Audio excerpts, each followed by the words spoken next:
Good evening, everyone. Today, I would like to bring few things about deviance, crime, and social control, which was in Chapter 7, Introduction to Sociology, Second Canadian Edition.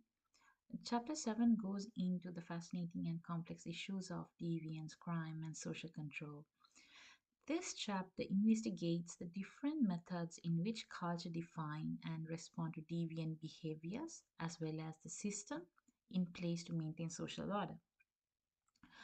The chapter opens by defining deviance as any behavior, opinion, or circumstance that violates societal standards and causes others to react negatively. Deviance is a culturally and historically variable social construct. In one society, what is considered aberrant may be accepted in another. Sociologists seek to comprehend and social context and process that result in a clarification of some behavior as deviant. In functionalist perspective on deviance, which claims that deviance serves a purpose in society, is one of the primary perspective explored in this chapter. This viewpoint holds that deviance can reinforce social norms and values, improve social cohesion, and even contribute to societal change. They view deviance as a key component of functioning society. Social disorganization theory, strain theory, and cultural deviance theory represents three functionalist perspectives on the deviance in society. When we talk about the social disorganization theory, it was developed by researchers at the University of Chicago in the 1920s and 1930s. Social disorganization theory asserts that crime is most likely to occur in communities with weak social ties and the absence of social control. In a certain way, this is the opposite of Durkheim thesis. Rather than deviance being force that reinforces moral and social solidarity, it is the absence of moral and social solidarity that provides the conditions for social deviance to merge. According to Travis, he identified four types of social bonds that connect to people to society. The first thing is attachment, and then commitment, and the involvement and beliefs.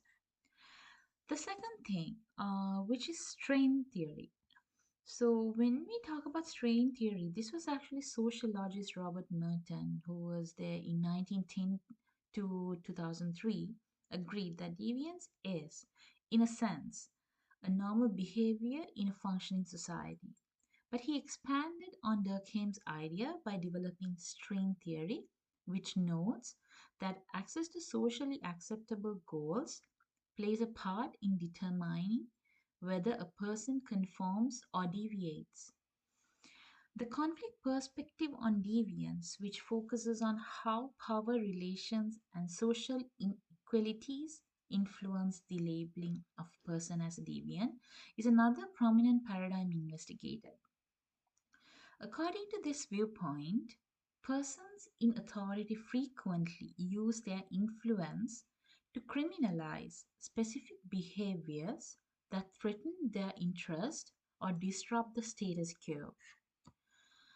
The chapter next looks into the crime, which is a type of deviation that violates laws and is punishable by law. The impact of various forms of crimes, such as property crimes, violent crimes, and white collar crimes, on society is explored. The chapter also discusses crime statistics, stressing data gathering difficulties and biases that may affect the accuracy of crime rates. Sociologists examine socialization and social learning processes to better understand deviation and crime. They investigate how people are exposed to deviant behavior and how social interactions impact their reactions to it.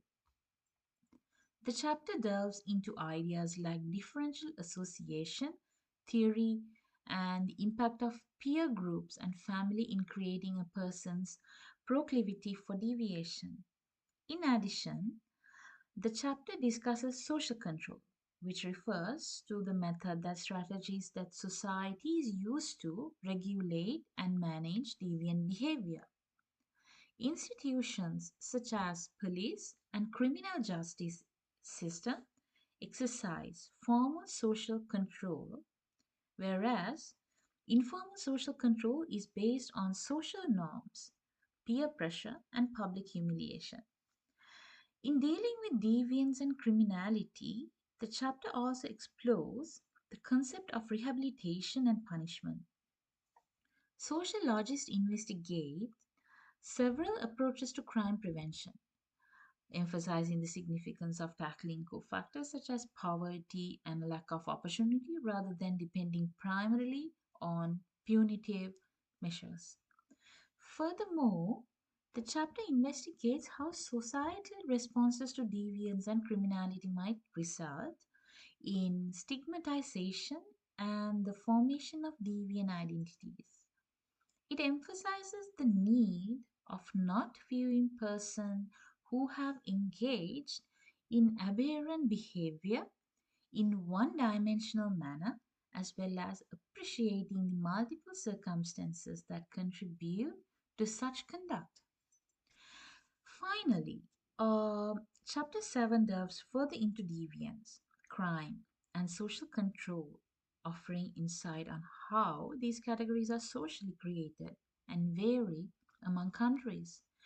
It emphasizes the challenges of recognizing and responding to aberrant behavior as well as the importance of taking a complete and holistic approach to addressing these issues in society. Readers gain significant insight in the mechanism that determine human behavior and social responses to deviance and crime by analyzing diverse theoretical views and sociological research. Thank you very much listening to my summarize and hope you enjoyed it. Have a good day.